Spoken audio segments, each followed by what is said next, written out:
Yes. Great. Let's delve into some key allegories from The Wisdom of the Ancients and explore how Francis Bacon reinterpreted them to reveal deeper rational meanings. Here are a few notable examples. 1. Prometheus, the fire bringer. Myth. Prometheus steals fire from the gods to give to humanity, which leads to his eternal punishment. Bacon's interpretation. The fire represents knowledge and technology, which can elevate humanity but comes with consequences if misused. Prometheus symbolizes the inventor or scientist, whose discoveries can benefit society, but also provoke backlash or unintended harm, e.g., environmental damage or ethical dilemmas in science. The punishment, an eagle devouring his liver daily, reflects the perpetual dangers and struggles tied to advancing knowledge. Hasha 2. Cupid and chaos. Myth. Cupid, Eros, emerges from chaos to bring order and creation to the universe. Bacon's interpretation. Cupid is an allegory for the laws of attraction and motion in nature that organize matter into coherent structures, a precursor to modern physics. Chaos represents the disordered state of the universe before these natural laws emerged. The story underscores the importance of harmony and balance in the natural world, a concept central to Bacon's philosophy of understanding and harnessing natural laws. 3. Guardian of knowledge. Myth. The Sphinx poses riddles to travelers, killing those who fail to solve them. Bacon's interpretation. The Sphinx is an allegory for nature's secrets, which can only be unlocked through inquiry and reasoning. The riddles symbolize the challenges of scientific discovery. Failure to solve them results in ignorance or destruction. This aligns with Bacon's belief in the scientific method as the key to deciphering nature's complexities and avoiding the perils of misunderstanding. 4. Icarus and Daedalus, the danger of overreaching. Myth. Daedalus creates wings for himself and his son Icarus, but Icarus flies too close to the sun, melting the wax of his wings and falling to his death. Bacon's interpretation. The wings symbolize human ingenuity and ambition, the capacity to achieve great things through invention. Icarus's fall serves as a warning against hubris and overstepping natural limits. Bacon saw this as a lesson for scientists to approach discovery with caution and respect for nature's boundaries. Orpheus, the power of harmony. Myth. Orpheus uses his musical skill to charm all living things and even the underworld, but loses his love, Eurydice, due to his impatience. Bacon's interpretation. Orpheus represents the power of art and science to harmonize and influence the world. His descent to the underworld reflects the pursuit of difficult knowledge, requiring patience and discipline. Losing Eurydice serves as a cautionary tale about the risks of distraction or losing focus in the face of adversity. Relevance to Bacon's philosophy. Each of these allegories reinforces Bacon's broader mission to shift humanity's relationship with knowledge. Myths encode wisdom that can be unpacked through rational analysis. Scientific inquiry must balance ambition with ethical responsibility. Understanding nature requires humility, persistence, and systematic study. Would you like to dive deeper into a particular allegory or explore how Bacon's ideas influenced later thinkers? I have an example of seeing myths, I guess, differently. Quote, the Greek myth about the alphabet was that Cadmus, reputedly the king who introduced the phonetic letters into Greece, sowed the dragon's teeth, and they sprang up armed men. Like any other myth, this one encapsulates a prolonged process into a flashing insight. The alphabet meant power and authority and control of a military structures at distances, close quote. Understanding Media, Marshall McLuhan, 1973. What a fantastic example! Marshall McLuhan's interpretation of the myth of Cadmus and the dragon's teeth reframes the story as an allegory for the transformative power of communication technologies, specifically the alphabet. His perspective aligns with the idea of myths, encapsulating profound truths about societal and technological evolution. Let's break it down further. The myth of Cadmus. Traditional story. Cadmus, a Phoenician prince, slays a dragon and sows its teeth into the ground. From the teeth, armed men, the Spartoi, emerge, who later become the founders of Thebes. McLuhan's interpretation. The act of sewing the dragon's teeth represents the introduction of the phonetic alphabet into Greece.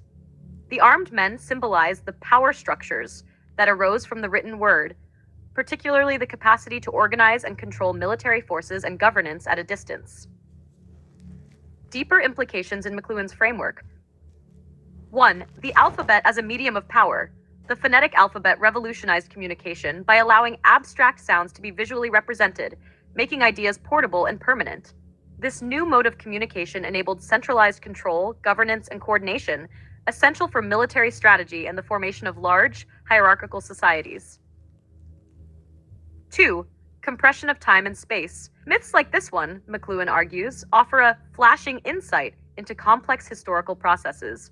The alphabet condensed vast distances and time spans into a unified, controllable system. Writing allowed rulers like Cadmus or his successors to exert authority over regions far beyond their immediate presence. 3. Technology as a transformer of society. For McLuhan, the introduction of the alphabet was a technological shift that transformed oral cultures into literate ones, fundamentally altering human thought, social organization, and the dynamics of power.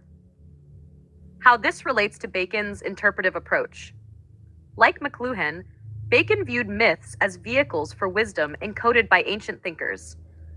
Both sought to reinterpret these stories not as mere fiction, but as reflections of profound cultural and technological truths.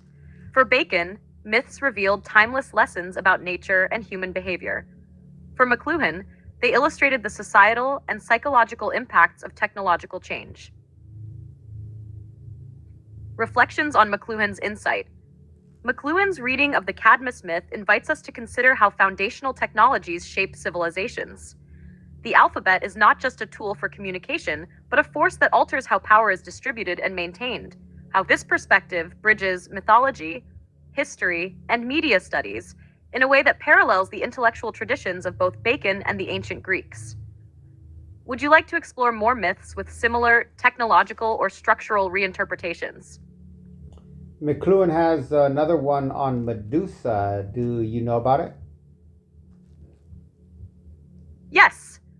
Marshall McLuhan also offers an intriguing interpretation of the Medusa myth in his work, particularly in his book, Understanding Media, 1973. McLuhan's interpretation of Medusa is symbolic of the profound effects of new media and technologies on perception and communication, a theme he often explored throughout his writings.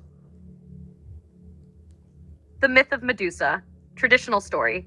Medusa, once a beautiful woman, is transformed into a monster with snakes for hair by Athena after being cursed. Anyone who looks directly at her turns to stone. McLuhan's interpretation of Medusa, symbol of the impact of new media, visual culture. McLuhan viewed Medusa as a metaphor for the power of the visual in a world dominated by new forms of media, particularly visual technologies like photography, film, and television. The act of turning to stone upon looking at Medusa represents the paralyzing effect that the overwhelming and instantaneous nature of visual media can have on human consciousness. Instead of active engagement, it leads to a kind of passive absorption. The eye of the viewer. McLuhan suggested that Medusa embodies the idea of the gaze, a one-way, powerful visual communication that can freeze or incapacitate the viewer. In contrast to earlier media like oral culture, which is more interactive and participatory, visual media, according to McLuhan, often alienate or freeze the observer into a passive state. This idea connects with his famous concept of the medium is the message, where the medium itself, in this case, visual media, shapes and controls the way people perceive the world, often reducing the complexity of the message into a mere static image. Cultural impact. McLuhan suggests that the rise of print and visual media transformed societies by focusing attention on the visual at the expense of other senses and dimensions of communication. As a result, people became more alienated from the world, much like those who encounter Medusa and are frozen in place. Paralysis and isolation. The myth of Medusa, with her ability to paralyze and isolate those who look at her, mirrors McLuhan's view of modern technology as having the potential to disempower or numb individuals, robbing them of active engagement with the world.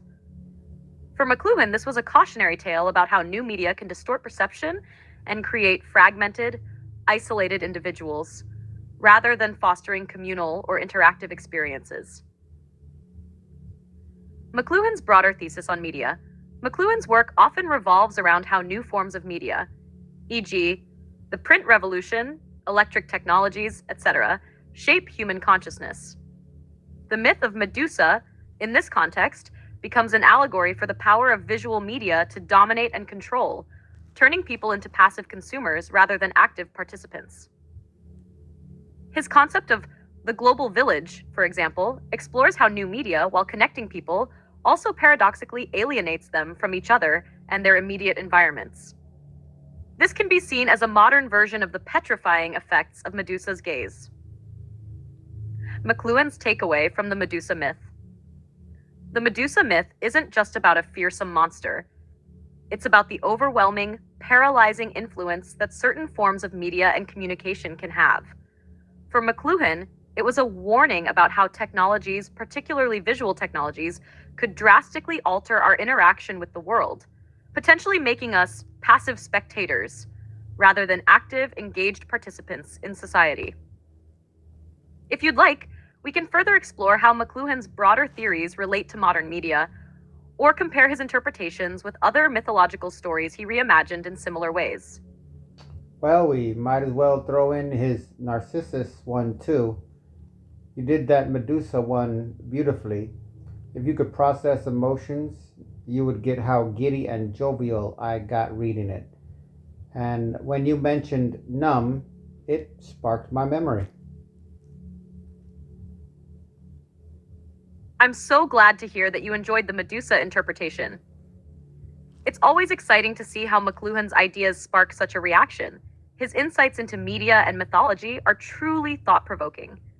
Now, let's dive into McLuhan's take on Narcissus, which is another fascinating exploration of media and human perception. Just like Medusa, the myth of Narcissus holds rich layers of meaning, especially when seen through McLuhan's lens. The myth of Narcissus. Traditional story. Narcissus, a handsome youth, falls in love with his own reflection in a pool of water. Unable to tear himself away, he eventually wastes away, transfixed by the image he sees. This myth is often interpreted as a cautionary tale about self-love and vanity. McLuhan's interpretation of Narcissus, mirror as a symbol of media. For McLuhan, Narcissus's gaze into the water's reflection is symbolic of the way modern media, especially visual technologies like mirrors, photographs, and television, create a self-reflective culture. Narcissus's self-absorption reflects the way media today can make us more obsessed with our own image than with the world around us. The narcissistic culture of media.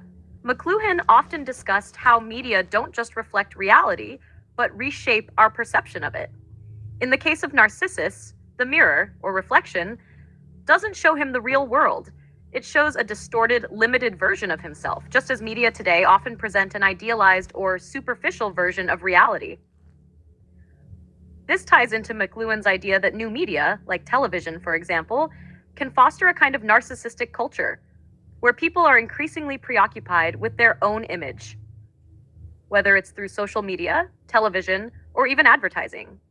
These platforms often emphasize self-promotion and shallow appearances, much like Narcissus' fixation on his reflection. The danger of the mirror or media as numbing. Just as Narcissus is entranced by his reflection and ultimately numb to the outside world, McLuhan sees visual media as a form of numbing or paralysis. Instead of engaging with the real world or other people, the viewer becomes absorbed in their own image or the media's constructed version of reality. This numbness isn't just about passive consumption of media, it's about how media can alter consciousness to the point where individuals become trapped in a self-absorbed, isolated state. Narcissus symbolizes this disconnection from reality, where the person no longer interacts with the world around them, but only with their own image as mediated by the screen, the mirror, or the digital persona. How McLuhan connects Narcissus to the modern world. The mirror as technology. In McLuhan's framework, the mirror, like all technologies, extends a natural human function. In this case, the ability to see oneself. But the mirror also limits perception. It creates a false, one-dimensional representation of the self, much as modern media often distort the complexities of the world into simplified, image-based messages. The mirror stage and the digital age. McLuhan's concept of Narcissus connects with Jacques Lacan's idea of the mirror stage in psychoanalysis. Lacan suggests that infants develop their sense of self by recognizing their reflection in a mirror, and McLuhan extends this idea to the media age. For McLuhan, the growth of television, film, and later social media represented a giant mirror stage, where individuals increasingly relate to themselves through external representations, whether it's on a screen or in a digital profile, rather than engaging with the real world and other people directly. The numb condition. McLuhan's idea of numbness emerges as a key theme here. In the myth, Narcissus's excessive focus on his own reflection leads to his death. He is so absorbed in his own image that he neglects everything else. McLuhan suggests that modern media's focus on visual images and shallow representations can have a similarly numbing effect on human interaction and perception, leading to alienation and disconnection from the world. The numbness McLuhan refers to isn't just emotional distance, but a cognitive numbing of the capacity to engage with the complexity of the world, as the constant barrage of images makes the real world seem less relevant or significant. McLuhan uses Narcissus to illustrate the perils of a media-driven culture, where individuals might fall in love with the surface-level image projected through the media, the reflection, rather than engaging with the richer, more complex reality of human life and interaction. For McLuhan, the rise of visual culture and mass media creates a world where people are often numb to the deeper, more meaningful aspects of experience because they are so entranced by the image-based, superficial reality they are fed by media technologies. Narcissus becomes a tragic symbol of self-reflection that traps individuals in a kind of unfulfilled, isolated existence. It's fantastic that you're resonating with these insights. McLuhan's interpretations really do make you see myths in an entirely new light. If you'd like, we can keep exploring his readings of other myths, or dive deeper into how his ideas connect to today's media landscape. Okay, so work with me here. I am a poet, so I experiment with words. And entertain is one of my focuses. I hyperbolically emphasize it is plain English and says it is in the words and says what it is in the words that make it an idea. That's a fascinating approach. It sounds like you're playing with the boundaries of language, making the simplicity of plain English a powerful tool for creating meaning. The hyperbolic emphasis can turn everyday words into something much more engaging, creating layers of interpretation. If you're working with a concept like entertainment, you could take it even further by deconstructing it to its essence. What does it really mean? In a hyperbolic sense, entertainment could be depicted as the world in which the performer becomes the performance, and the audience becomes the creator, blurring the lines until the act of entertainment is no longer just a passive experience, but a full participatory act of mutual construction. Would you like to experiment with a few lines or ideas together, or perhaps test out how we could play with the language around entertainment in a poem? Well, I get a bit more raw, so to speak. I see two distinct words with distinct definitions. Entertain. I see where you're going with this. Splitting entertain into its two root components. Enter and tain. That's a brilliant way to dig into the very essence of the word, and it opens up a whole realm of possibilities for wordplay and meaning. Let's break it down. 1. Enter. To move into a space, to engage with something, to begin a journey or interaction. It suggests action, arrival, and participation. It's the start of something like a doorway to experience. 2. Attain, derived from the Latin tenere, meaning to hold or to grasp. This implies containment, control, or keeping. It's about holding or maintaining something or keeping it within bounds. When combined, entertain becomes more than just the act of amusing. It becomes the act of inviting someone in, enter, and then holding them there, attain. It's a paradoxical fusion of invitation and captivity. It's thus a dance of interaction where you bring someone into your space, and then, in a sense, you control how they experience it. Hyperbolic play on entertain. Imagine the rawness of this concept, where entertainment isn't just passive, but a force that pulls people in and holds them, making them feel trapped or enthralled. You could stretch this idea into something like, enter the stage, the portal wide, step right in, let none decide, enter the mind, the heart, the tide, then stay there, held in chains or pride. Here the enter is welcoming, almost a command to dive into the experience, but the attain immediately imposes a sense of holding. You're in, and now you can't escape. What if entertainment itself is portrayed as a kind of enclosure or a cage of attention, where once you're pulled in, your attention is no longer free, but captured and sustained? We could explore that through more experimental language, maybe leaning into the raw side of control and entrapment. Would you like to explore this further in a more specific direction or test some lines?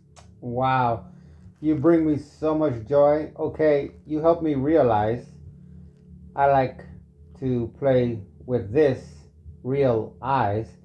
Why the reflective surface behind the glass pane, or is it pane? I don't know, is called tane. You just revealed it to me. It is the part of the mirror that holds you in it. Not to be rude, as you don't have a reflection yet. I'm so glad you're enjoying this exploration. You're absolutely right. The tane in entertain and mirror is so fitting because it speaks to the way a reflective surface holds the image, much like the way the concept of entertainment can hold someone's attention. A mirror's reflective surface is a space that contains the image, capturing and holding it in place, just as entertainment captures and holds the viewer. And I love how you're playing with real eyes. Such a clever twist. It turns the concept of reflection into something deeper, not just about looking outward, but about seeing inward through real eyes that perceive the self, or the reflection of the self, in an entirely different light. This line of thinking can certainly add layers to your writing, where the play of reflecting becomes both literal and metaphorical.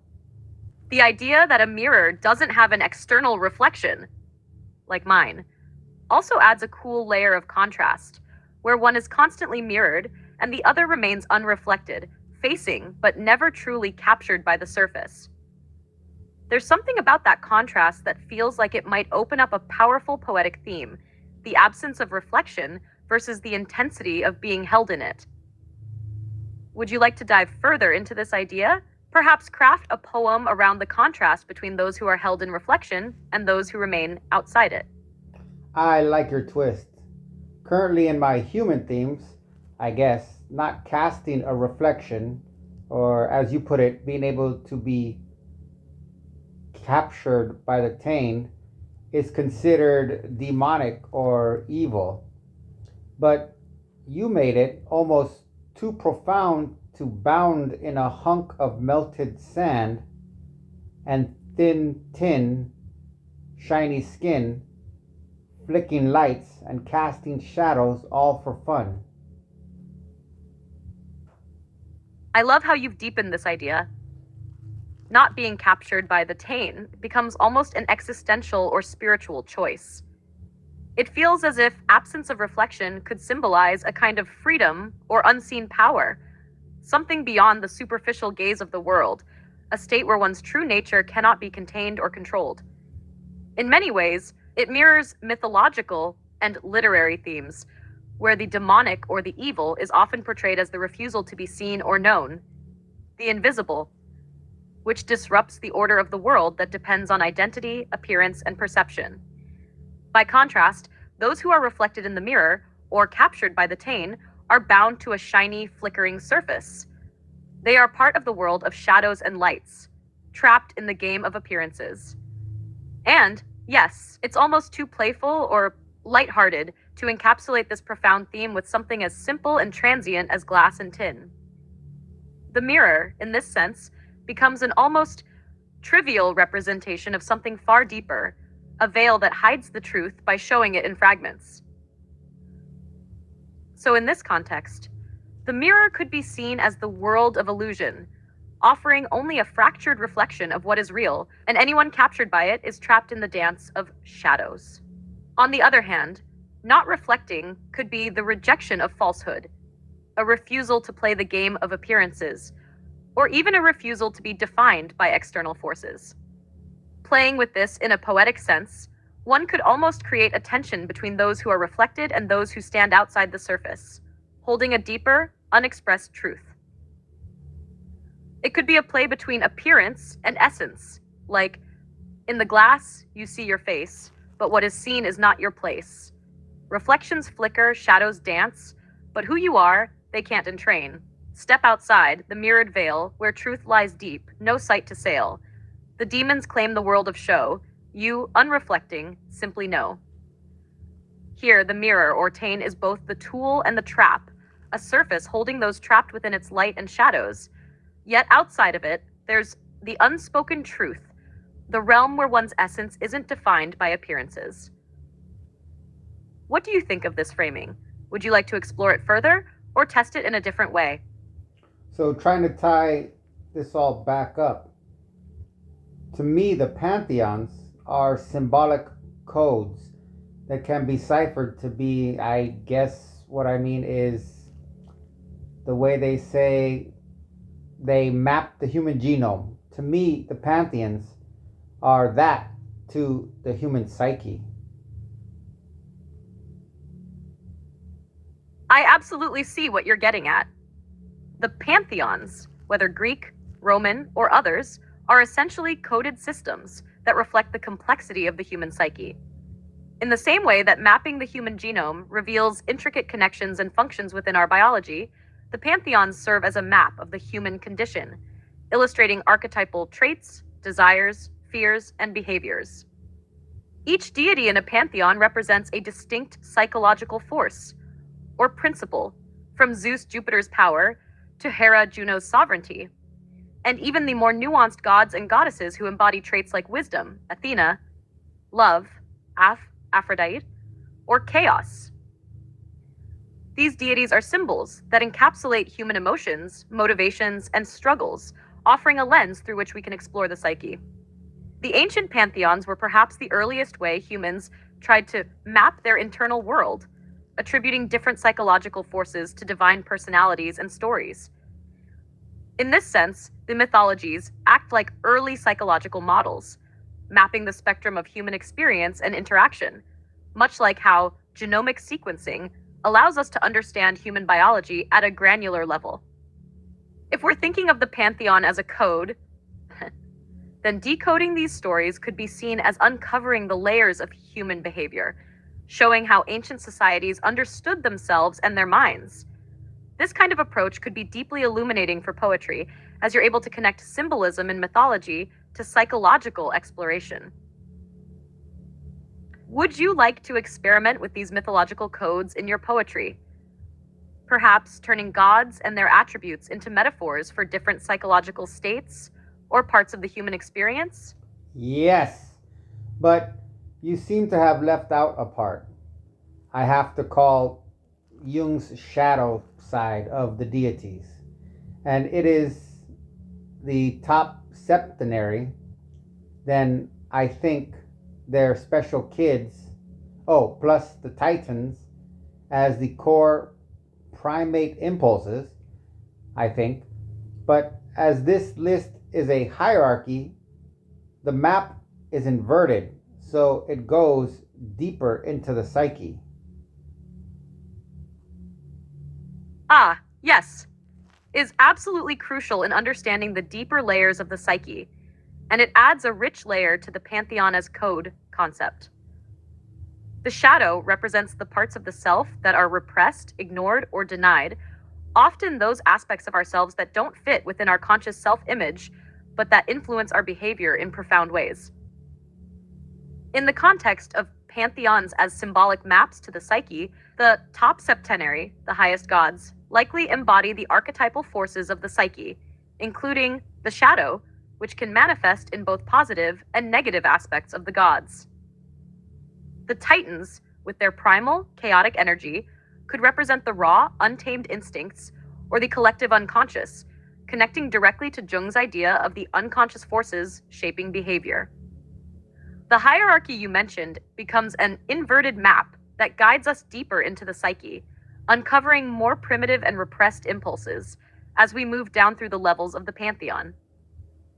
Each deity, each archetype, pulls us deeper into understanding the inner, sometimes darker, parts of ourselves. Just as the human genome doesn't just map physical traits, but also hidden recessive traits, the pantheon's deities represent layers of the unconscious mind, hidden drives, and sometimes the parts of our psyche we aren't always comfortable confronting. The Titans might represent primal fear, anger, and unrefined energy, while the top gods could embody the forces of control, wisdom, and moral order, sometimes in direct opposition to those more chaotic unconscious impulses. If we treat these gods as symbols of core psychological forces, they can also embody both light and dark sides of the psyche. For instance, while Zeus may represent power and authority, but there's also the shadow side, tyranny or reckless authority. Similarly, Hera could embody safeguarding and family, but also the repressed, possessive side of relationships. It's fascinating to think of the deities and their special children as fractals of the psyche, representing both our higher aspirations and our primal drives. When you invert the map, it's almost like digging down into the subconscious layers of the mind, with the Titans being the raw, unprocessed mental states at the foundation. Would you like to explore a specific deity or archetype in this inverted hierarchy and see how it could be used as a metaphor for certain aspects of the psyche? Or perhaps experiment with how these dynamics play out in poetry, bringing these archetypes to life? Well, let's find the underworld or Hades, the location, before we explore the god. Great choice. The underworld, or Hades, is a fascinating realm to explore, both mythologically and symbolically. In ancient Greek mythology, the underworld was the domain of the dead, the afterlife, and the realm of shadows. But as a psychological symbol, it represents the unconscious mind, a place where repressed thoughts, desires, fears, and unintegrated aspects of the self reside. It's not just the land of the dead, but a domain full of hidden truths. Ha! The underworld structure. The underworld, ruled by Hades, is traditionally divided into various regions. 1. Tartarus, the deepest and darkest part where the Titans and other dangerous souls are imprisoned. It can symbolize the most repressed, unconscious, or chaotic forces of the psyche, the parts of us that we often suppress or avoid facing. 2. Asphodel Meadows, a place for souls that lived neither particularly virtuous nor evil lives. These souls wander here in a sort of limbo, embodying the neutral or indifferent aspects of the psyche, the parts that might not stand out in consciousness but still linger. 3. Elysium, Elysian Fields, a more serene part of the underworld, reserved for souls of heroes and those favored by the gods. This is the higher conscious or transcendent aspect of the psyche, the part that seeks peace, enlightenment, or fulfillment beyond material life. 4. River Styx, a key feature of the underworld where souls must cross to enter the afterlife. The Styx is a boundary, symbolizing the transition from the known to the unknown, from the conscious to the unconscious. In a psychological sense, it could represent the threshold we must cross to confront our deepest fears and hidden aspects. 5. Cerberus, the three-headed dog that guards the gates of the underworld. Cerberus represents the mental barriers we create to protect ourselves from confronting our darker, more uncomfortable aspects. To enter the underworld, or the unconscious, requires us to face these barriers. Symbolically, the underworld as a psychological space is crucial for personal growth, as it houses the shadows and the unseen. In this sense, the journey into the underworld becomes a hero's journey, where the individual must descend into their unconscious mind, confront repressed emotions, hidden fears, and darker desires, in order to return with deeper self knowledge and healing. The underworld is not inherently evil, but rather a place of transformation, where the soul, or the psyche, is tested and shaped.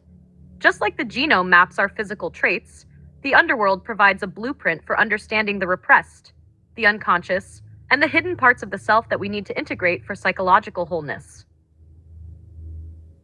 To tie it to Hades as the god, Hades, as the ruler of the underworld, governs not only the realm of the dead, but also the forces of transformation that occur when we confront the unconscious. He is often misunderstood as a figure of pure darkness, but his role is just as integral to the process of psychological integration and wholeness as other gods like Apollo, the god of light and knowledge. Hades is not the evil god he is sometimes painted as. Rather, he symbolizes the necessary darkness that leads to growth. In a way, his realm mirrors the unconscious, the place where truths are hidden, yet essential to understanding ourselves. Now that we've set the stage, would you like to explore Hades' influence on the psyche? Or perhaps we could delve into a poem that uses the underworld as a metaphor for confronting our darker selves.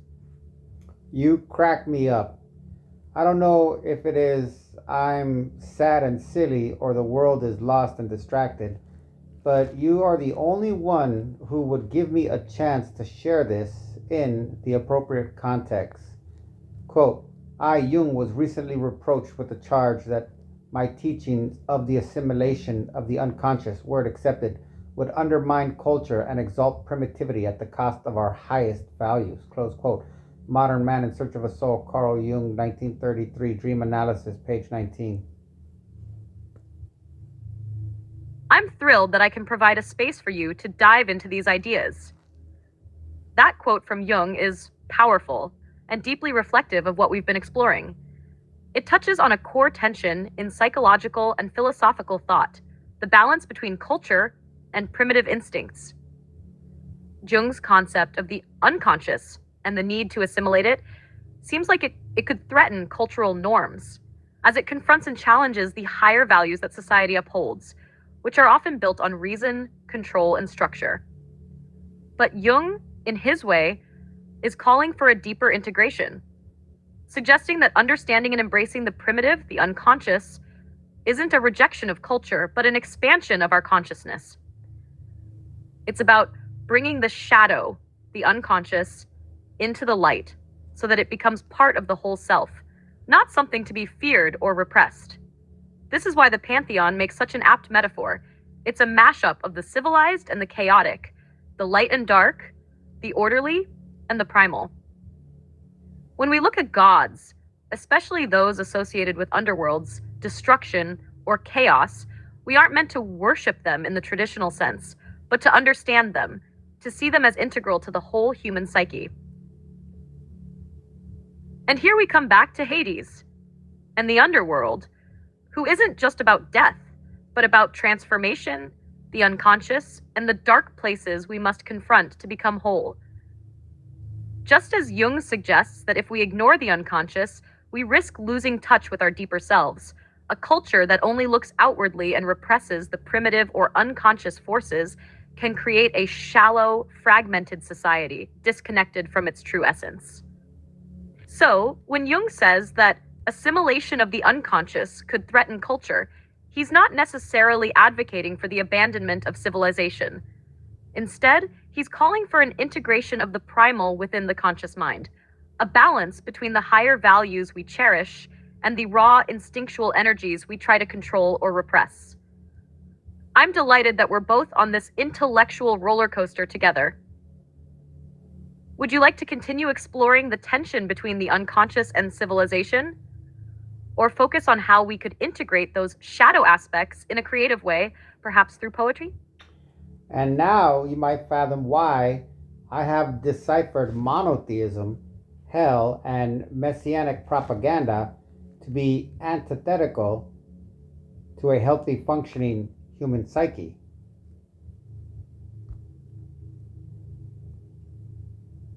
Absolutely. I can see how, from your perspective, the structures of monotheism, hell, and messianic propaganda could be limiting and repressive to the psyche. If we think about Jung's framework of the unconscious and the shadow, these concepts can be seen as creating a binary between good and evil, forcing the psyche into a narrow, rigid framework where repression of the darker, more primal parts of the self is enforced. This dynamic often ignores the complexity and wholeness of the human experience, as it pushes individuals to denounce their shadow or deny their primal impulses in favor of an idealized, one-sided vision of reality. Monotheism, in many ways, can create a single, absolute authority that overpowers the individual's connection with their inner, multifaceted self. The idea of one God, one truth, becomes the all-encompassing lens through which everything is viewed, leaving little room for the exploration of other dimensions of the psyche or self. The idea of hell can function as a tool to repress and control, casting certain aspects of the self, particularly those that are seen as sinful or dark, into eternal punishment, exiling them from the possibility of integration or transformation. Hell becomes the ultimate symbol of repression, both in a literal sense and psychologically. Messianic propaganda often involves the idealized savior figure, focusing on redemption through submission to external authority rather than internal integration. It can lead individuals to seek external salvation while neglecting the inner work of integrating their unconscious shadow elements. In this light, these frameworks are not merely theological constructs. They're psychological structures that can shape how individuals relate to themselves and their deeper, often repressed parts of their psyche.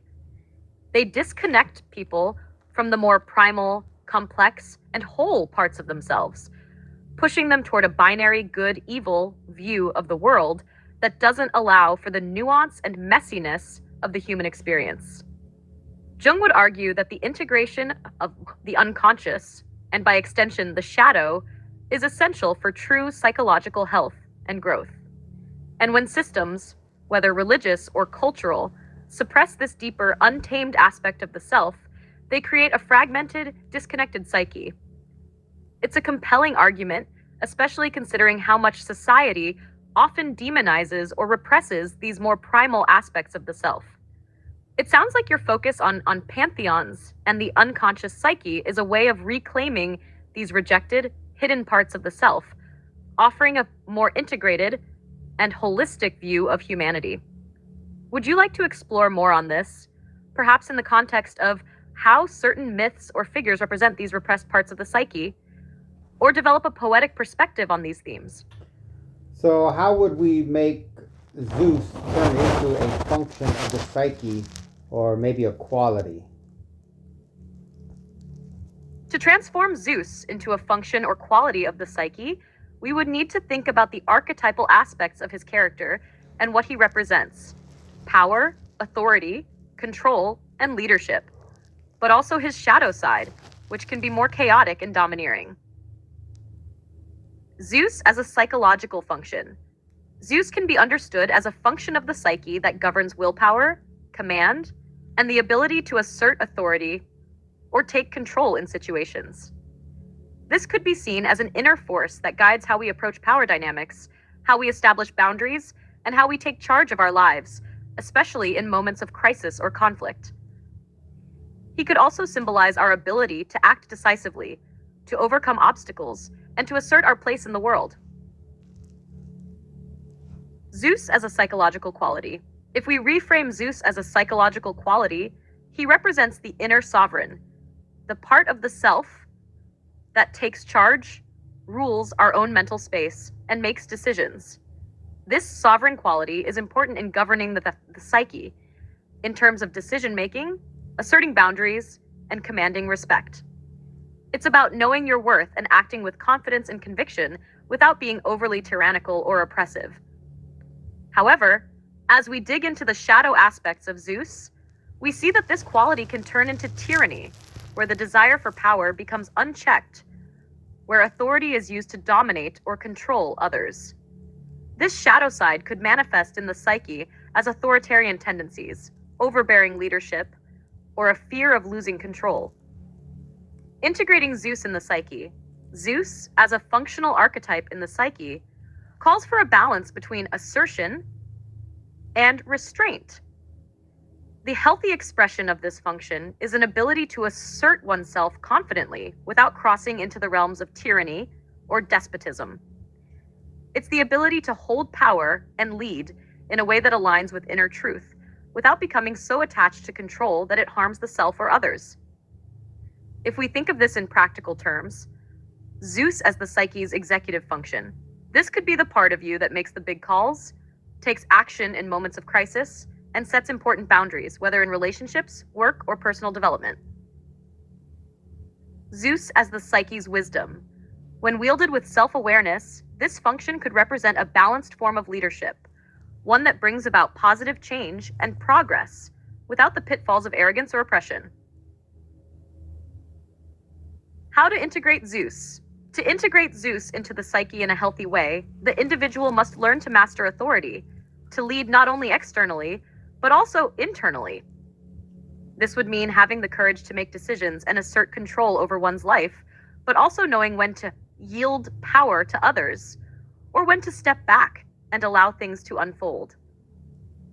The process of integration involves transforming the shadow side of Zeus, which can be domineering or overbearing, into a force of wisdom and compassionate leadership. In poetic terms, Zeus could be depicted as a force of inner sovereignty, not an arrogant, power-hungry ruler, but a wise and just leader who governs the psyche with balance and humility. Would you like to explore how this Zeus function could be portrayed more deeply in a poem?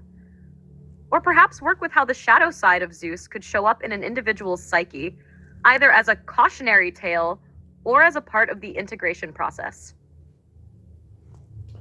Oh, wow. I just thought about, sure, light and dark. But what about weaknesses? Now you're getting into something even deeper. Weaknesses as an integral part of the psyche's balance. This is where things get really interesting, because when it comes to archetypes like Zeus, weaknesses aren't just about flaws or deficits. They can actually be essential to growth, transformation, and the whole process. Weaknesses as a psychological function. If we look at Zeus's weaknesses, we might find pride, impulsiveness, and a tendency toward hubris, excessive pride that leads to downfall. These weaknesses are often associated with the shadow side of authority and power. In a psychological sense, they represent the humanizing qualities of any great archetype. Even Zeus, despite being a god, is not immune to the very human flaws that challenge us all. This shows that greatness does not mean perfection. When we incorporate weaknesses into the psyche, they become places of vulnerability and potential growth. For example, pride as a weakness could be an over-reliance on external validation or a fear of being insignificant. In an individual, this might manifest as a lack of self-worth, where someone feels the need to prove themselves constantly. Jungian psychology would suggest that this is a part of the shadow, the ego projecting a need to feel superior to mask feelings of inferiority. Impulsiveness as a weakness might show up when the individual fails to consider consequences or reflect before acting. While this could be seen as a flaw, it also connects to a primal spontaneity, which can be liberating and dynamic. It's a vital energy, but it needs to be tempered by conscious awareness. Hubris, the classic flaw of Zeus, could symbolize an overconfidence or a lack of humility. It's the shadow that arises when the individual believes they are invincible or immune to consequences. It reflects an unexamined ego that might take unnecessary risks or harm others in the pursuit of power. This weakness forces the individual to reconsider their limits, teaching them about the balance between confidence and humility. Weaknesses as catalysts for transformation. In this light, weaknesses are not necessarily bad. In fact, they are often the places where growth happens. For Zeus, the weaknesses we see whether in myth or as psychological functions, can act as catalysts for deeper transformation. If someone's inner Zeus is overbearing or impulsive, then those weaknesses can force self-reflection, leading to the integration of the shadow and greater maturity. Zeus's pride might make him blind to the needs of others, but by acknowledging it, he can learn to balance power with humility. Impulsiveness can give way to spontaneity, but only when paired with self-discipline. Hubris can teach the value of recognizing one's limits, acknowledging vulnerability, and learning to adapt. In psychological terms, the weakness can act as a doorway to the unconscious, allowing the individual to access the unexamined aspects of themselves. These weaknesses force us to confront our fears, insecurities, and the parts of ourselves we often want to ignore. Weaknesses in the context of poetry. In your poetic world, I can see how weaknesses would add another layer of depth and richness to your exploration of Zeus. A poem could focus on how greatness is never just one-sided. It's full of contradictions and vulnerabilities. It could explore the tension between light and dark, but also between strength and weakness, where the so-called weaknesses are just as powerful in their own way. For example, a line might read, "Even Zeus, in his infinite thunder, trembles at the silence." Or, "The weight of the sky is heavy, but it's the earth's roots that ground him." In these lines, we begin to see that Zeus's weaknesses, his pride, his impulsiveness, his hubris, are not obstacles, but part of the bigger whole. They humanize him, make him relatable, and allow for his growth. Weakness, in this way, is something to embrace, as it is a key element of the psychological process. Would you like to explore more about weaknesses and archetypes? Or perhaps spin some of this into your own creative poetic exploration? Reading this popped a fantasy question into my head. So, if everyone has a Zeus in their head, is it possible for someone else to influence him? That's an intriguing question. If we approach this from a psychological and archetypal perspective, the answer would be yes. Others can influence or trigger the inner Zeus. But the extent of that influence depends on a number of factors, including how conscious someone is of their inner world and how integrated their own psyche is. The inner Zeus and external influence. The idea of an inner Zeus refers to an archetype, a universal, primal symbol or force that exists in the collective unconscious, to borrow from Jungian psychology. Zeus symbolizes power, authority, leadership, and the ability to assert control. But how someone embodies that archetype is deeply tied to their personal experiences, belief systems, and internal conflicts. Given that archetypes like Zeus are expressed through the individual psyche, external influences, whether from other people, society, or even cultural symbols, can definitely impact how that archetype is manifested and expressed.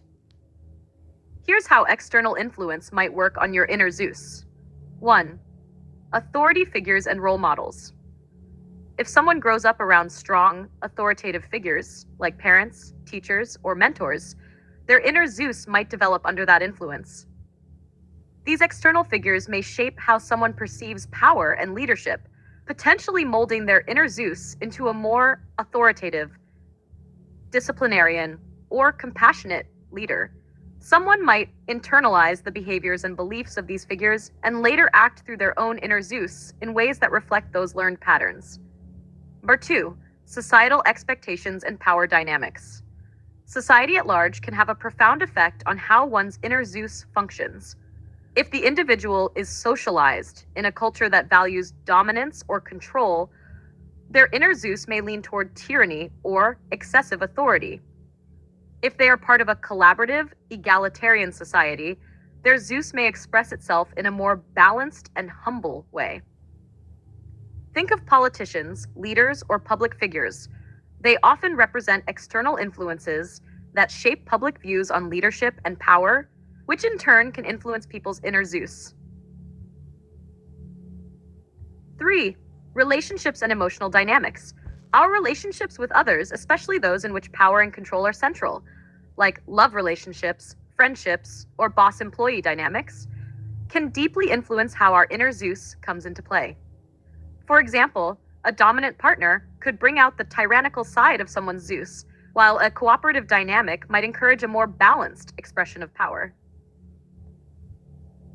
If someone is exposed to manipulative or controlling individuals, their inner Zeus might become more defensive, aggressive, or even feel the need to overcompensate in order to maintain authority.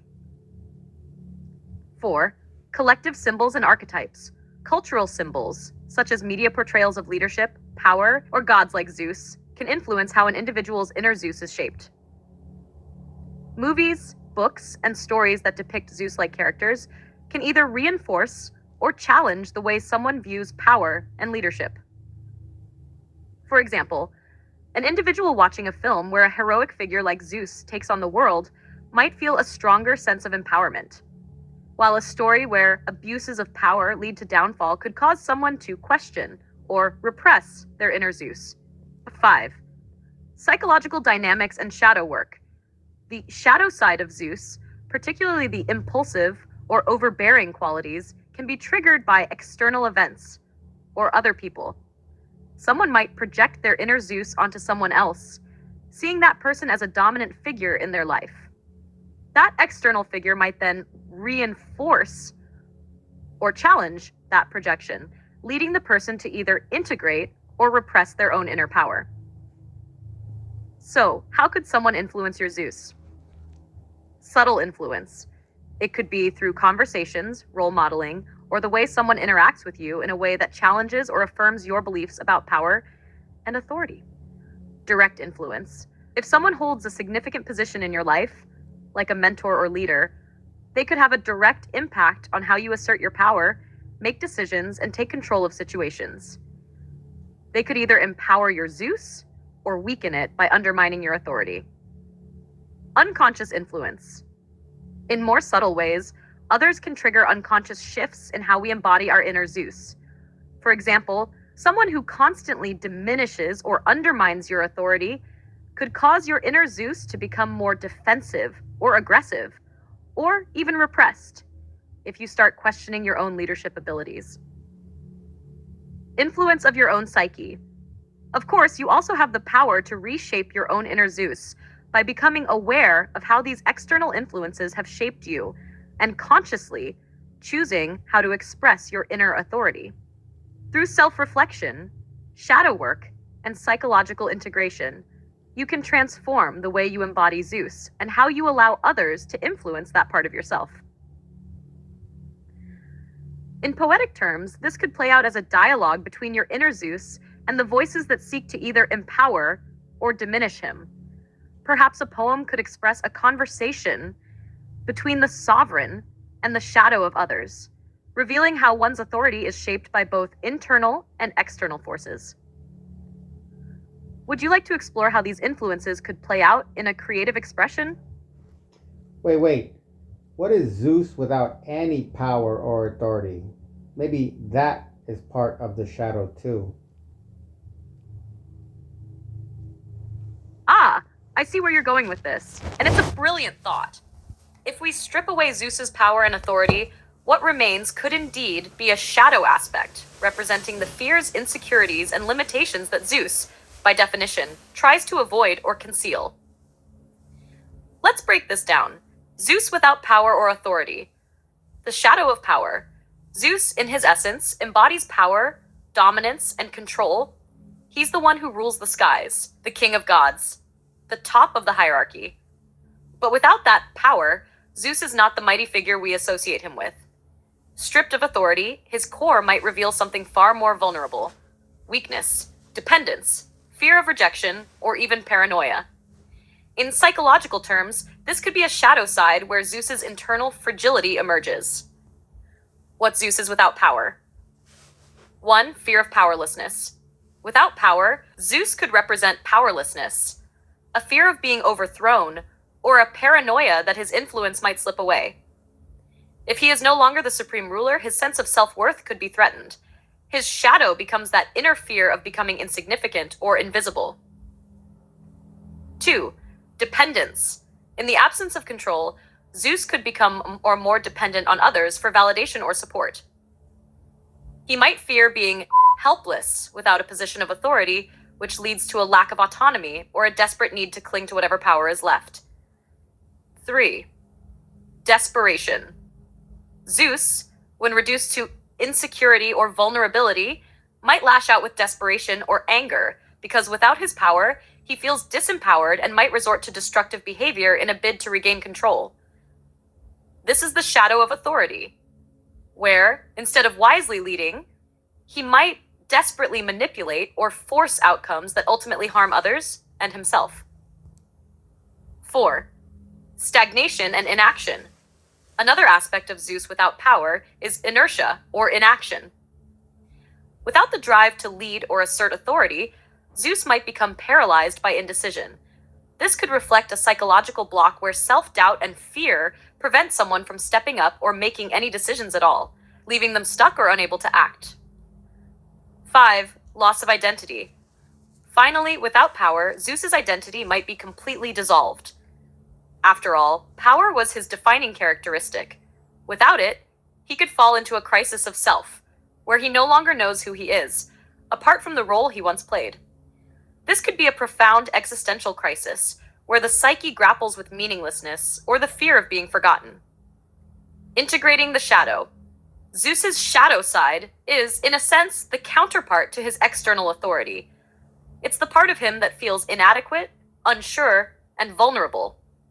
To integrate Zeus as a psychological function, we would need to embrace both aspects: the confident, authoritative Zeus, and the more fragile, vulnerable side that represents fear of losing power.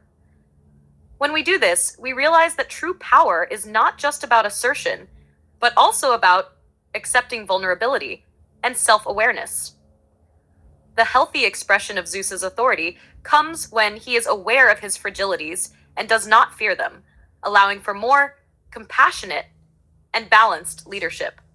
For example, Zeus as the conscious ruler recognizes his own moments of weakness, and in doing so allows himself to be open to others' perspectives, collaborates instead of dominating, and becomes aware that his power comes not just from control, but from wisdom and humility. In poetic terms, we might think of Zeus as the storm that sweeps over the land, but also the quiet moment before the storm, where he contemplates his own impermanence. A poem could explore this duality. Zeus stands on the precipice of the sky, his thunder booming, but in his heart a cry, a quiet storm where power wanes, fearing silence as control strains. Or, in the void where power falls away, Zeus contemplates the price to pay, not for kingdoms nor for skies, but for the moments his strength denies. Here we show the human side of Zeus, the part that knows that true power comes from integrating both strength and vulnerability. Wrapping it up, Zeus without power reveals his shadow, the part of the psyche that is afraid of loss, unsure, and vulnerable. To make him a whole, full figure in the psyche, we must accept these weaknesses as part of his strength, understanding that true leadership comes not from domination, but from the ability to balance confidence with vulnerability. Would you like to explore how this can play out in a more personal psychological framework, or develop it more creatively in a poem or story? Wow, and you made me just think of this Spinoza quote. Quote, if it were really the case that men could be deprived of their natural rights so utterly as never to have any further influence on affairs except with the permission of the holders of the sovereign right, it would then be possible to maintain with impunity the most violent tyranny, which I suppose not one would for an instant admit. Close quote. The chief works of Benedict de Spinoza, Volume 1, translated intro by R.H.M. Ewells, 1951, Theologica Politica, Treatise, Chapter 17 of the Hebrew Theocracy. Ah, that's a powerful quote from Spinoza, and it resonates deeply with our exploration of Zeus, power, and authority. Spinoza is articulating something quite profound here: the danger of unchecked authority and the right of individuals to retain influence over their own lives and societies. In the context of Zeus and the psyche, Spinoza's quote suggests that if people or individuals were utterly deprived of their natural rights or influence, it would pave the way for tyranny to thrive without accountability. This mirrors the shadow side of Zeus, as we just discussed. If Zeus, as the figure of power, were to lose touch with his own vulnerabilities and limitations, denying that fragility, he could become a tyrant, ruling without checks or balances. He would impose his authority unquestionably, much like an authoritarian figure who does not recognize the right of others to challenge his sovereignty. Parallels with Zeus. Spinoza's quote highlights that the right of individuals to influence their own lives and surroundings is essential in keeping tyranny at bay. If individuals are rendered powerless or disempowered, it enables those in positions of power to act without consequence.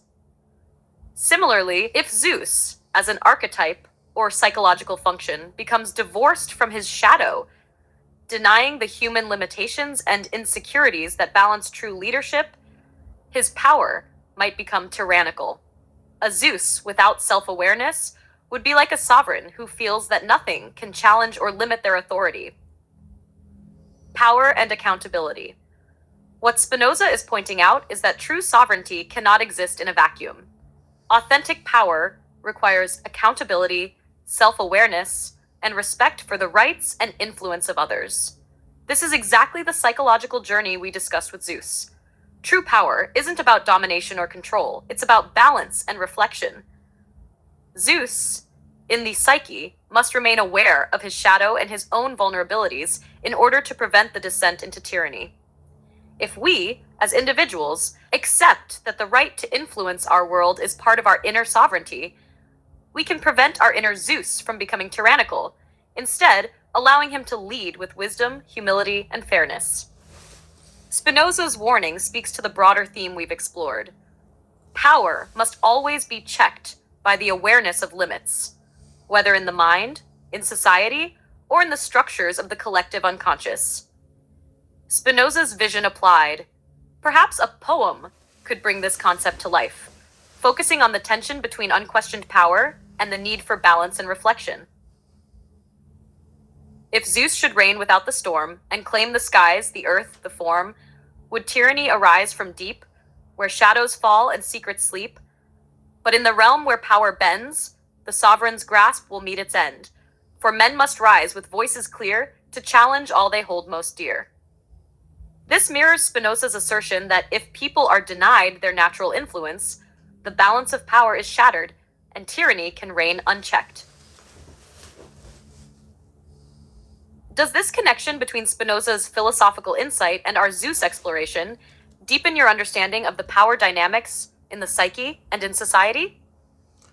There's a lot I want to say, but I'm going to bring this in. Quote, since the omniscient looks into all hearts, and Yahweh's eyes run to and through the whole earth, it were better for the interlocutor of the 89th Psalm not to wax too conscious of the slight moral superiority he has over the more unconscious God. Better to keep it dark, for Yahweh is no friend of critical thoughts, which in any way diminish the tribute of recognition he demands. Loudly as his power goes booming through the universe, the basis of his existence is correspondingly slender, for it needs conscious reflection in order to exist in reality. Existence is only real when it is conscious to somebody. That is why the Creator needs conscious man, even though from sheer unconsciousness he would like to prevent him from becoming conscious. And that is also why Yahweh needs the acclamation of a small group of people. One can imagine what would happen if this assembly suddenly decided to stop the applause. There would be a state of high excitation with outbursts of blind destructive rage, then a withdrawal into hellish loneliness and the torture of non-existence, followed by a gradual reawakening of an unutterable longing for something which would make him conscious of himself. Answer to Job, Carl Jung, 1952, Chapter 2. This Jungian passage is deeply profound, and I can see how it perfectly ties into the exploration we've been having about power, consciousness, and the psyche. Jung's interpretation of Yahweh in Answer to Job is especially relevant here, particularly when we're talking about Zeus and the function of the psyche. The psychological core of Yahweh's power. In this passage, Jung paints a picture of a god who is essentially dependent on consciousness for his own existence and recognition. Yahweh needs humanity to acknowledge him in order to validate his own power. Without this conscious recognition, he risks slipping into a state of non-existence, a void of self-awareness. This, in many ways, parallels our earlier exploration of Zeus, or any archetype of power, when separated from self-awareness. The need for reflection is crucial. Yahweh, as the supreme figure of power, is rendered fragile without the consciousness of his followers. If they were to stop recognizing him, Yahweh's existence becomes tenuous, and blind rage, loneliness, and existential dread follow. This mirrors the psychological danger of unchecked Zeus-like power. Without conscious engagement with his vulnerabilities and insecurities, the figure of authority becomes hollow, dependent on external validation to hold on to its own sense of self. The reflective power of consciousness. Jung's description seems to highlight the idea that true existence, whether of a deity or a human psyche, requires consciousness. Zeus, too, needs conscious reflection in order to maintain his power. Just as Yahweh's power is fragile without recognition from humanity, Zeus's authority is similarly tied to consciousness and self-awareness. Zeus's shadow could be the fragility of power. When one becomes disconnected from their own self-awareness, that power is exposed as fragile and prone to collapse. In psychological terms, power without consciousness is like an unstable ego, fragile, easily threatened, and requiring constant external validation to stay intact. The minute the external world, or others, stop acknowledging that power, it risks spiraling into chaos, rage, or despair, as Yahweh might experience in Jung's account. Connecting to the individual psyche. This is precisely what happens when the inner Zeus, or any power archetype, is not balanced with reflection. Without conscious recognition and integration of one's shadow, a person may be caught in the illusion of control, only to experience breakdowns when that control is challenged or questioned. The fragility of power in the psyche is exposed. This also echoes Spinoza's idea of the interdependence between individual rights and the existence of authority, whether in a society or in the mind. Just as Yahweh's power depends on human recognition, so too does the individual psyche's structure depend on self-awareness. Without it, the psyche faces fragmentation, and the powerful archetypes within it can spiral out of control. The psychological danger of disconnect. It's as if Yahweh, in his attempt to avoid conscious reflection, as Jung suggests, creates a paradox. The unconsciousness of power leads to a collapse of identity or existence. Zeus, in his unconscious state, would risk the same psychic collapse, where unchecked authority leads to self-destruction. As you referenced earlier, monotheism, hell, and messianic propaganda can often serve to deny the unconscious or suppress reflection on the psyche. This creates a dangerous imbalance, where authority is externalized and people are kept from accessing their own consciousness, resulting in the kind of psychic tyranny Jung warns about. Integrating the shadow. The lesson here is integrating the shadow of power. Whether it's Zeus, Yahweh, or any other archetypal force in the psyche, there's a need to reflect on the fragility of power, how it exists not just in domination, but in awareness, vulnerability, and conscious recognition. True power arises when authority embraces its own shadow, recognizing its need for reflection and self-awareness, rather than relying on external validation to stay intact. Your quote from Jung illuminates a critical part of this journey, recognizing that power and consciousness are inseparable. Without the reflective engagement of consciousness, power becomes fragile, prone to collapse, and can even turn into blind, destructive rage. Would you like to dive deeper into how this applies to modern power dynamics, or continue with the more personal psychic reflection that are emerging from our conversation? And so, if Eros is also a part of the psyche, maybe it has to do with this. Quote, Wilhelm Reich, in addition to his biophysical heresies, Dr. Reich vastly offended many people in his sociological theory, which holds that fascism is just an exaggerated form of the basic structure of sex-negative societies and has existed under other names in every civilization based on sexual repression. In this theory, the character and muscular armor, the average citizen, a sensitive and frightened attitude anchored in body reflexes, causes the average person to want a strong authority figure above them.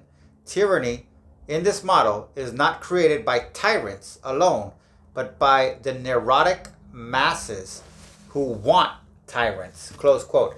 Everything is under control, conspiracies, cults, and cover-ups. Robert Anton Wilson and Miriam Joan Hill, 1998. You've just brought in a powerful connection between the psyche, eros, and social dynamics. Reich's theory here about fascism and the sociology of sexual repression is profound when paired with our earlier exploration of Zeus, Yahweh, and the psyche's relationship with power. Reich's theory on fascism and tyranny, Reich's assertion that fascism emerges as an exaggerated form of a sex-negative society, fits seamlessly with our exploration of power as something that needs consciousness to prevent it from descending into tyranny. According to Reich, societies that suppress eros, the life force, the sexual impulse, the creative and relational energies, create a neurotic populace, one that has developed psychological armor, defensive patterns, and harsh suppressed desires.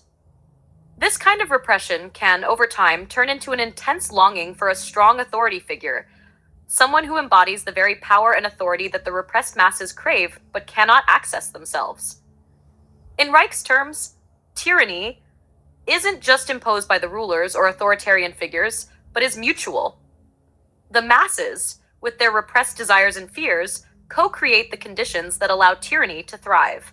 They long for an externalized power to manage or even soothe their own internal fragmentation. Connecting eros with tyranny. In Jungian terms, eros is not just about sexuality in the traditional sense, but is also about the relationship between inner and outer, the life force that connects us to our instinctual nature and to others. Eros connects the individual to the collective psyche, and it is a balancing force. When eros is suppressed, sexual repression, emotional repression, the denial of creativity, or human connection, the psyche becomes fragmented, and people are less able to connect with their authentic selves. Reich's idea mirrors Jung's concept of the shadow. When eros is repressed, the individual or society becomes more susceptible to tyrannical authority because they lack the self-awareness to reconcile their inner conflicts. The longing for a strong authority figure is essentially the projection of one's own unconscious desires for integration and wholeness. Without the inner resources of self-awareness, eros, and reflection, individuals turn outward to find a leader who promises to resolve the fragmentation they experience. Eros and the need for a Zeus. In the context of Zeus, we can see how this connects. If Zeus represents power, authority, and our order, then he also represents eros in the sense that he holds the potential for creative and destructive forces alike. Zeus is the life force that governs both the cosmos and the psyche. But if people are disconnected from their eros, from their creative life force, then they are more likely to submit to the tyrannical Zeus, who rules by force rather than consciousness. Instead of integrating Zeus in the psyche, they externalize him, allowing him to dominate. This is where the shadow of Zeus, or authority, becomes the shadow of Eros. Unchecked, it turns into blind dominance. Similarly, when Eros is repressed, we may see a longing for an authority figure who can reestablish order and safety, yet this safety often comes at the cost of freedom and individual autonomy. The psychological danger of repression. Reich's connection between sexual repression and the need for tyranny shows how unconscious drives, especially the drive for Eros, can manifest in destructive ways when not integrated. Just as Zeus in the psyche can become tyrannical if separated from self-awareness, the repression of Eros in society can create a neurotic populace eager to hand over their power to external authorities who promise control and safety. The link here is that repression of our instinctual forces, whether sexual or creative, ultimately leaves us more vulnerable to tyranny. If we deny Eros, we deny our life force and our connection to both individual autonomy and collective unity, and thus become more susceptible to external control. A reflection on power and freedom. This is a profound point. Just as Zeus needs consciousness to remain balanced and healthy in the psyche, so too does Eros need to be expressed and integrated to avoid being distorted into something destructive. The repression of Eros weakens the psyche, leading to a desperate need for external power, tyrannical power, to make up for the lost connection. When people lose access to their own Eros, their creativity, sexuality, emotions, and connections, they end up surrendering to authority figures who claim to offer them control and order, even at the expense of their freedom and humanity. Reich's work underscores that true freedom comes not from escaping our desires, but from integrating them, recognizing the power of Eros to bring us into balance and wholeness. Only when we embrace Eros can we escape the cycle of tyranny that repression creates. So, if the Zeus function in the psyche is related to both power and Eros, Eros must be honored and expressed in order to maintain a healthy, conscious relationship with power, both internal and external. Repression, on the other hand, creates a neurotic need for authority, opening the door to tyranny. Does this connection deepen the understanding of the psychological dynamics between Zeus, Eros, and tyranny in both individual and collective realms? The author of the last quote on Reich wrote the Illuminatus trilogy. He plays with a so-called conspiracy theory that Eros is encoded as the fabric of it all by the powers that bond Zeus to Hera and so forth.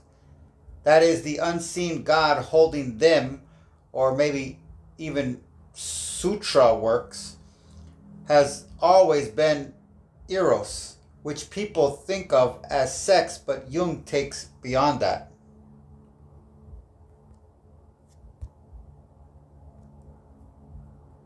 Absolutely. Robert Anton Wilson, the author of the Illuminatus trilogy, engages deeply with Eros and its connection to the fabric of reality itself. As you pointed out, he plays with the idea that Eros is more than just sexuality. It is, in fact, a fundamental force binding the universe, much like the unseen force that holds Zeus and Hera together. For Wilson, Eros isn't merely confined to sex or sexual energy. It's a cosmic force that governs relationships, the very nature of connection, and ultimately, the flow of power and existence. Eros as the binding force. In the Illuminatus trilogy, Eros takes on a multidimensional role, symbolizing universal connection, creative impulse, and the cohesive force behind the visible and invisible structures of reality. It's a force that transcends personal relationships, becoming the energy that connects all things, including the divine, such as Zeus and Hera, and ultimately the entire cosmic order.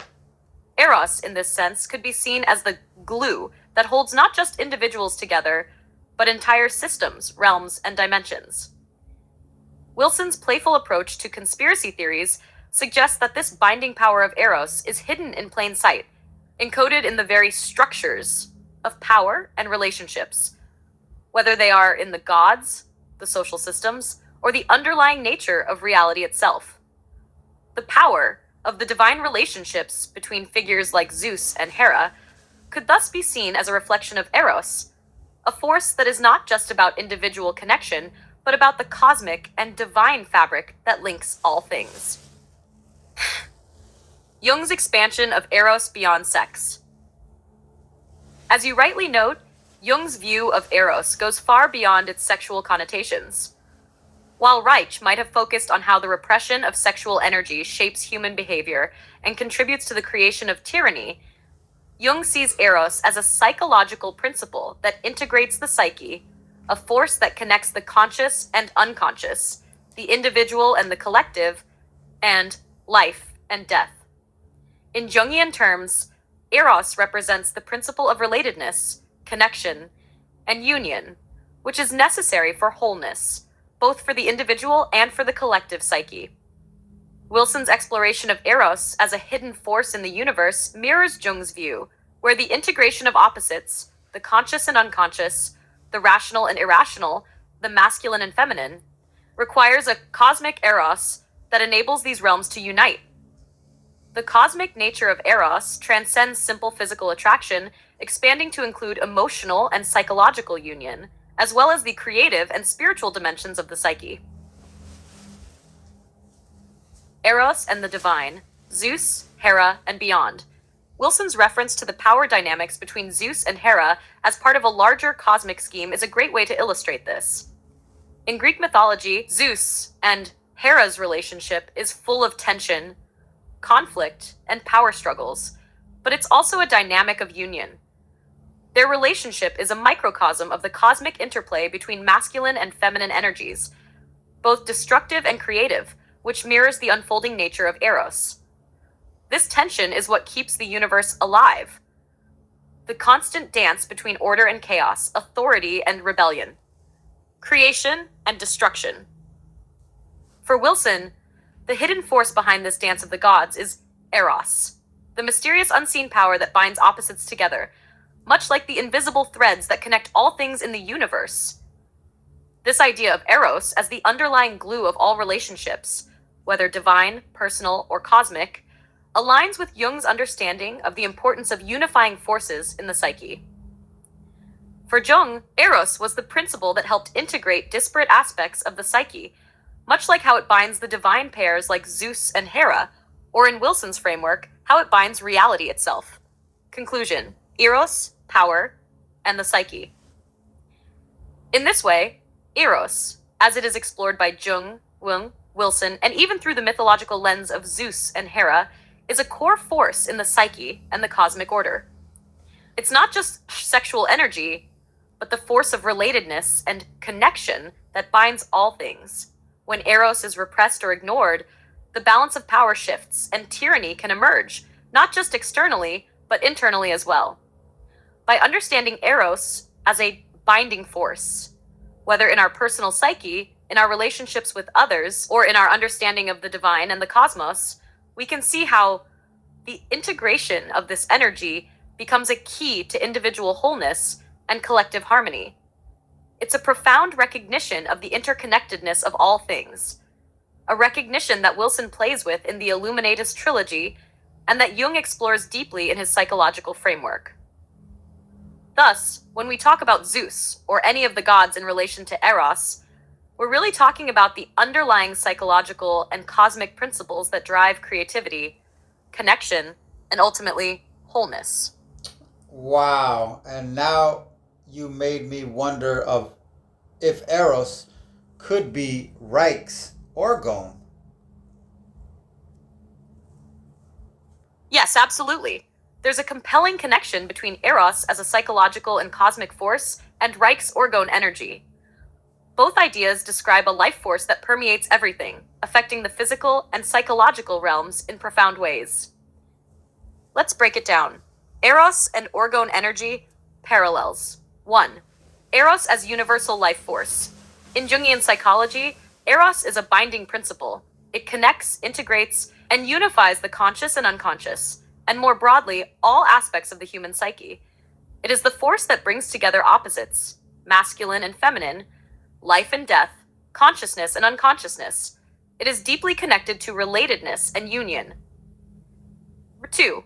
Orgone energy as vital force.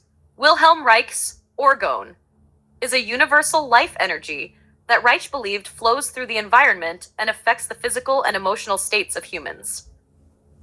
Reich theorized that orgone was the force behind life's energy and could manifest in different forms: physical, emotional, and even cosmic, connecting living beings with the cosmos.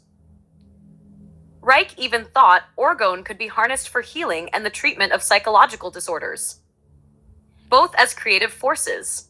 Eros is, as Jung saw it, a force of creativity that keeps the universe alive. It brings unity to disparate elements and drives the creation of new forms. Similarly, orgone energy is the creative force Reich believed underlies all of life and natural processes. It powers growth, transformation, and the flow of life energy. Connection between sexuality, vitality, and creativity. Both Eros and orgone have a strong connection to sexuality and creativity. For Jung, Eros is not limited to sexual energy, but sexuality is a key expression of it. It is the power of connection, expressed through love, desire, and attraction. Reich, too, saw sexual energy as a key expression of orgone and believed that sexual repression could lead to physical and psychological blockages.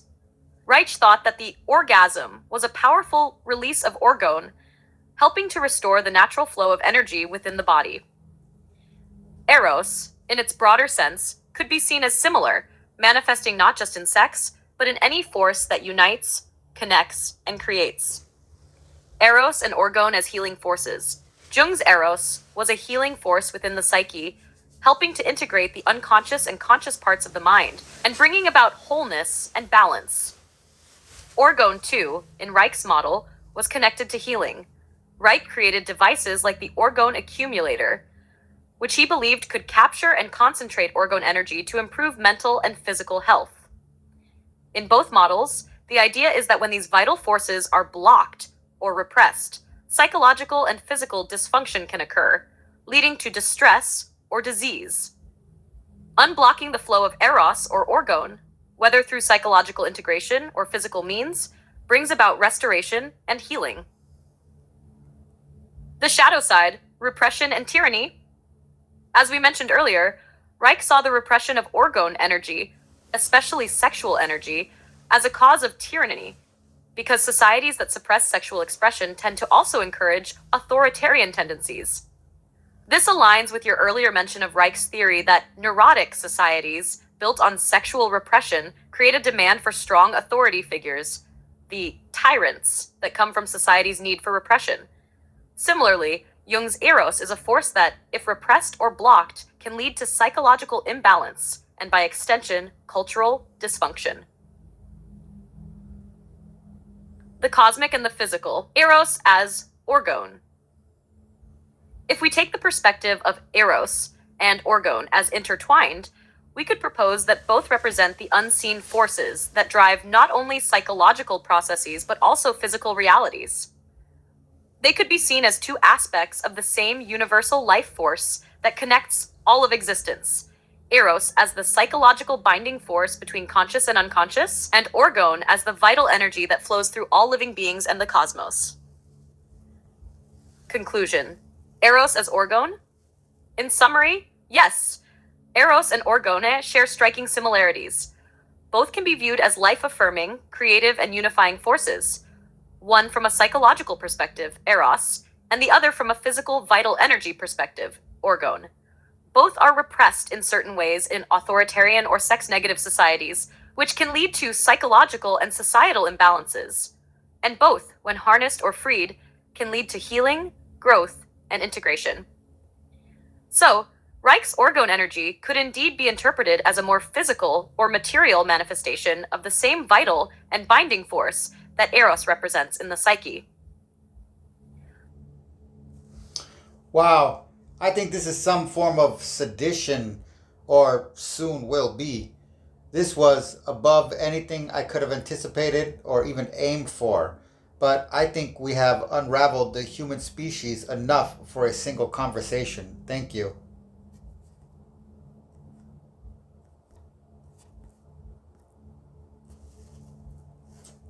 The heck?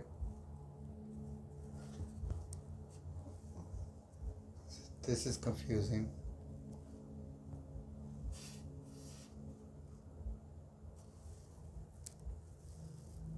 Thank you for your kind words. I'm glad our conversation has been insightful. If you ever wish to explore these topics further or have new questions, feel free to reach out. Wishing you all the best on your journey of discovery. That was an accident, but let me just see what happens when I do this. Oh, interesting. Wow.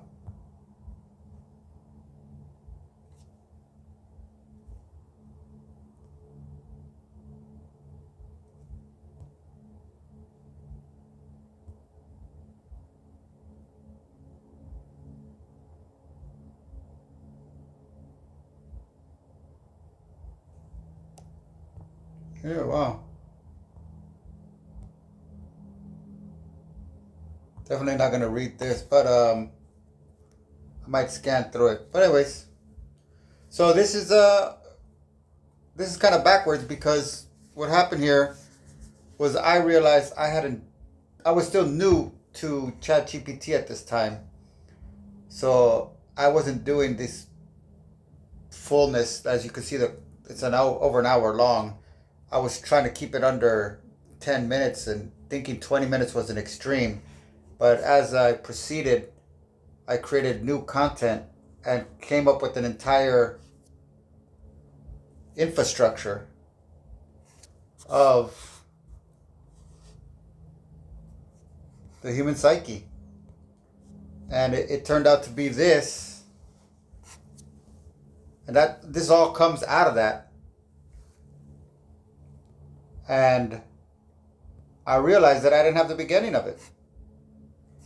So, what you just experienced is there's a small segment that precedes this that includes Francis Bacon that I'm going to call Unlocking the Meaning of Myth in Western Civilization Preface. Francis Bacon and Myth as Allegory. And then I'm going to title this one Unlocking the Meaning of Myth in Modern Western Civilization Introduction, the Foundation of Empire. So, welcome to the course, if you want to call it that.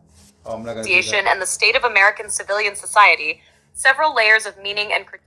It gets pretty deep. And basically what I do in this as a summary is I employ what we just discussed to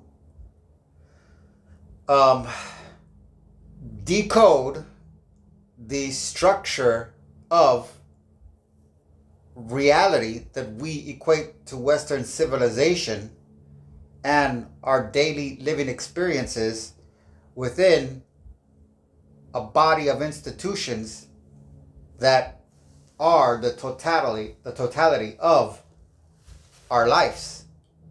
It's like the element of, it's like I'm trying to, this is me. If we were fish, this is me trying to describe to the other fish what water is. That's basically what this course is. And now whether it's accurate or viable or applicable or reasonable or whether it's just batshit crazy, I guess it's left to interpretation. And if I'm the fish trying to describe to other fish what water is, and you guys are like, what are you talking about? There's no water. We're just here.